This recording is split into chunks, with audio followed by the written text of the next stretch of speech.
Lately, I've been thinking about how we don't usually pick up a book based on genre alone. We usually pick them up based on whatever very specific emotional situation we're currently going through. Like sometimes you're not just sad, you're dealing with something hyper specific, like a breakup that leaves you questioning whether love is even real anymore. But there aren't a lot of book recommendation videos that have that in mind. So today, I decided to cater to that need. If you're looking for a book that caters to the exact scenario that you're currently in, this video is for you. I wrote down a bunch of super specific experiences, threw them into a jar, and in today's video, I'm gonna pull them at random and recommend you the perfect book that fits that scenario. So today, a jar is going to choose which books I recommend to you. Okay, so I lied about the jar, but isn't a recommendation panda so much cuter? Let's go ahead and start with this one because it's already sticking out of the top. Lately, you've been wondering if it's possible to have more than one soulmate, and honestly, you just need to know whether or not you should go back to your ex. You kind of want to be emotionally wrecked by a story that feels messy and real, and you needed to answer a dilemma that you've been struggling with for a while now. If this feels oddly specific, you should definitely read One True Loves by Taylor Jenkins Reid. I rated One True Loves a 4.5 out of 5 stars. I never thought that I would be okay with a book that discusses a love triangle, but this author does it so well. In this book, Emma marries her high school sweetheart Jessie. They travel a ton and live a seemingly perfect life, but one day Jessie travels over the Pacific and goes missing. Years later, Emma runs into an old friend Sam and they start rekindling a love that they didn't even know was there to begin with. She ends up moving on from her high school sweetheart and falling in love with Sam. But then one day, Jessie is found alive and he's been looking for her for years. So now Emma's left wondering who she should be with. Since she has love for both of these people, she doesn't want to hurt anybody, but she wants to be happy. So what decision does she make? In this book, you get to find out. Next one. You're a bookish girl with a perfectionist streak, secretly afraid that you're the villain in someone else's story. You've most definitely been accused of being intense, maybe even by your cooler younger sister. But intense girls deserve love too. If this feels on the nose, you should read Book Lovers by Emily Henry. This is one of my favorite Emily Henry books. I rated this one a 4.5 stars. Nora is a literary agent who takes her life very seriously, and she does not like this one guy named Charlie who refused to edit one of her clients' books. So this isn't enemies to lovers because they end up at the same small town and they end up falling in love. But not only do we get a cute romance and some fun banter, we also get to see Nora and Libby's relationship grow as sisters. So if you have a sister, older or younger, I think you'll relate to this book a lot and I think you'll love it. Next one. You're looking for something raw and gut-wrenching, a story about betrayal, trauma, and trying to piece yourself back together after someone you trusted rips your world apart. You want a book that doesn't shy away from the messy, painful parts of healing, but still leaves a light on for hope. If you're ready to read about something that's both heartbreaking and healing, you need to read After the Ink Dries by Cassie Gustafson. I rated this book a 4 out of 5 stars. 16-year-old Erica just started dating a lacrosse goalie at her new high school. After spending the night out drinking at a house party, Erica wakes up to find herself half naked with Thomas's friends' names written all over her body in Sharpie. She wants to believe that Thomas isn't part of this, but she eventually finds his name written on her body as well. In a dual POV timeline, the readers uncover with Erica heartbreaking information about the boys that made their way into her life without her permission. This book tackles difficult information with so much care. It's heavy at times, of course, so read the trigger warnings, but it's incredibly important and it's such a powerful book. Next book.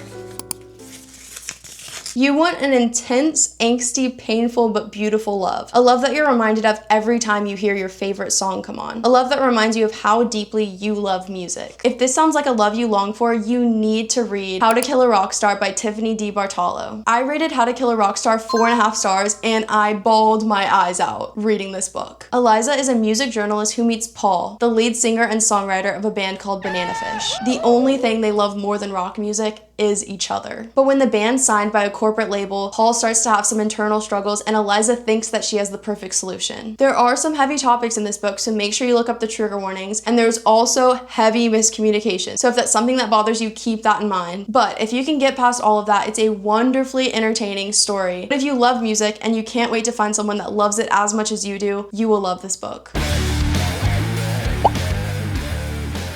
Next one.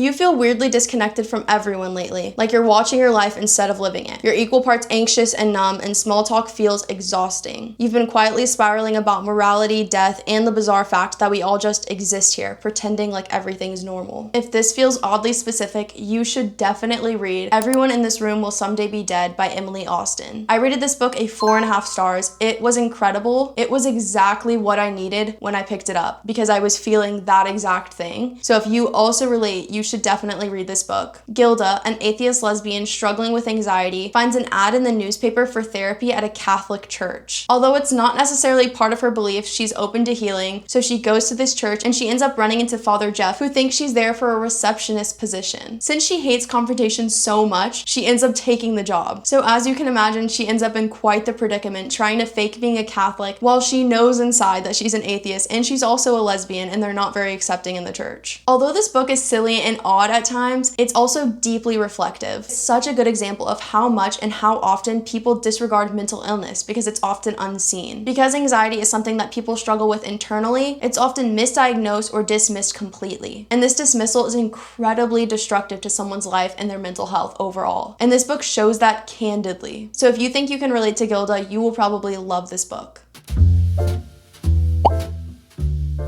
Next book.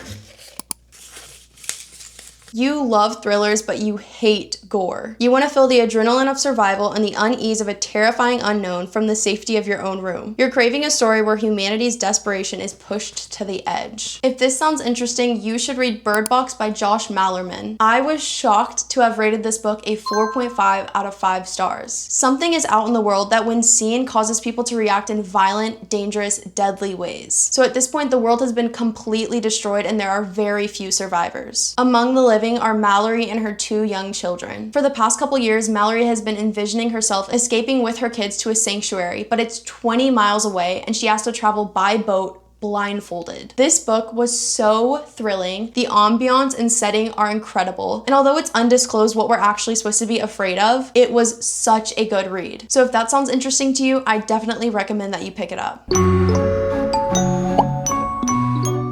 Next one. You're addicted to drama whether you like it or not. You love a relationship that's objectively toxic and you know it's bad news, but you're obsessed with the chaos of it all because you love living for the sake of the plot. If this sounds like you need to read Magnolia Parks by Jessa Hastings. I rated this book a 4.5 out of 5, so I must love a little drama. This book is messy and the characters are going to annoy the out of you. Magnolia and BJ are truly infatuated with each other, but they are so toxic that you will genuinely get pissed off reading about them in the best way possible. They are incredibly dysfunctional, but also incredibly entertaining. There is a true underlying plot of found family, and it's just so wonderful to read about. If you think you'll like reading about a wealthy, hot British couple that completely fuck up their lives, you'll definitely love this book. Next book. You're craving a dark magical escape, a story that feels like a childhood fairy tale with a sinister twist. You want the perfect blend of unease and whimsy, something to remind you of the haunting realization that even perfect worlds have shadows lurking beneath them. If this sounds engaging, I'd recommend that you pick up Coraline by Neil Gaiman. I rated this book 5 stars, and I don't know if it's just the nostalgia, but this was such a fun, whimsical book. If you've already watched the movie, I'd still recommend that you pick up the book because there are some scenes within the book that are not in the movie, and it just completely changes the vibe. It's such a fun experience to read it even after you've seen the movie. If you haven't seen the movie, Coraline is about a young girl who moves to a new town and she lives in this creepy house. In this new house, there are 14 doors, but one of the doors, when unlocked, leads to a brick wall. This obviously interests Coraline, and one night whenever she opens it, there's no longer a brick wall, but instead a tunnel that leads to another world that looks eerily similar to the one that she was already in. This book is haunting, creepy, and eerie, but it's also magical and full of whimsy. I love this book. Next one. Let's mix it up this time. Chosen one.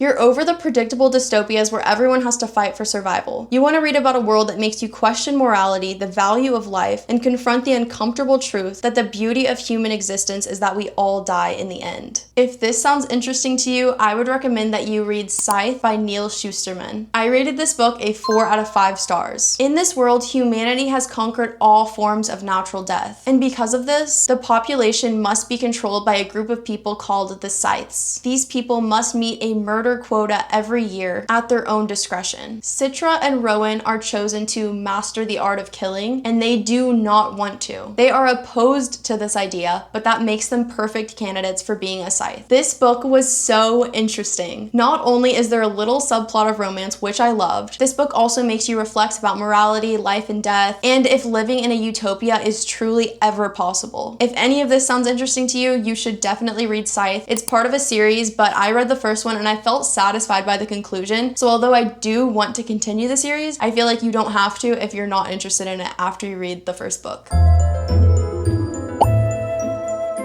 Next book!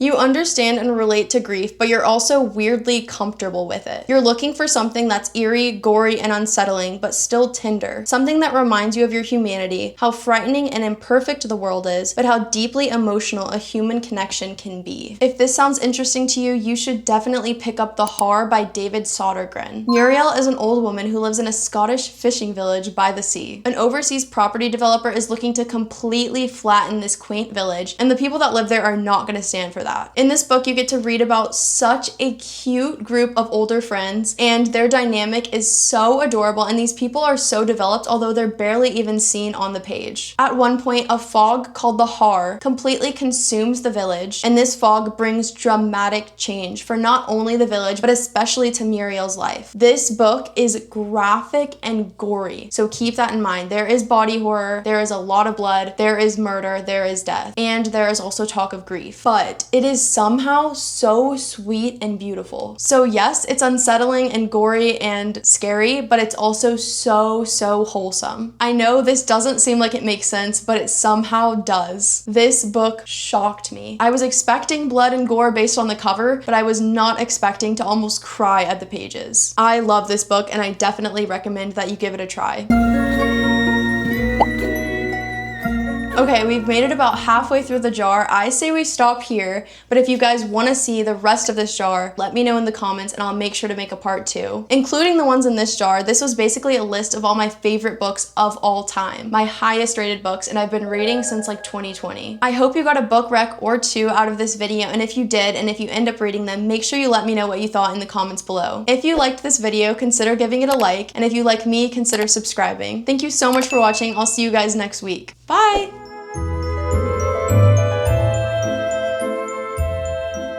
So now it's my turn. I feel like after all of those recommendations, I need you guys to recommend me a book. So I'm gonna give you my oddly specific situation, and then you leave me a book rec in the comments. I want something scary. Like scary enough that I'll be too freaked out to get up and pee in the middle of the night. But also I still wanna be invested in the plot. So bonus points if the story is kind of endearing in an odd way, or if there's even a little romance sprinkled in. So what should I read? Let me know in the comments below, and if I read it, I'll make sure to reply to your comment and let you know what I thought about it. Thank you guys so much for watching. I hope you have a great rest of your day. Bye!